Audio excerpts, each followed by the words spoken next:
Woke is Marxism, evolved to attack the West. If you don't understand that, you will not act correctly. You will not cure it, and it will conquer your countries. It will conquer all of Europe, and we will have a very, very long, sustainable, and inclusive future with absolutely no freedom. Because the goal is to make us into what they call global citizens. Have you heard this term? This term is nonsense. There's no global sovereign, so there is no global citizenship. There's no relationship because there's no ruler. And we don't want a ruler of the globe. It's a nonsense term. But they tell you, if you actually read their literature, what is a global citizen? It's somebody, I kid you not, I make no joke.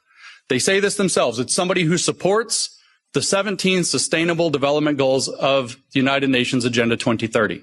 That's a global citizen. And they say, what are the rights of a global citizen? This is in a book about global citizenship education published 2 years ago.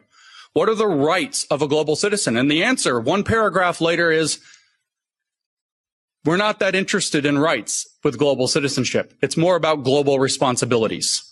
In other words, slavery. This is a pivotal moment in the history of the Western world. The model that they are pushing us toward, using the means and mechanisms of that place, is the model we see in China. If you want to know what your future looks like if we don't stop the woke, look at China.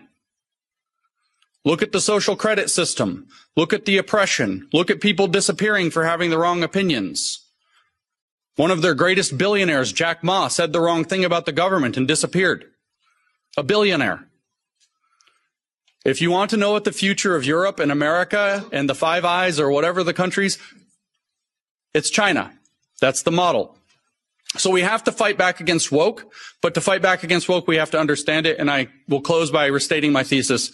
Woke as Marxism evolved to take on the West. And it's been very successful so far because we haven't known our enemy. We cannot name our enemy. And I've come here to name our enemy. So thank you for your time and attention and letting me do that.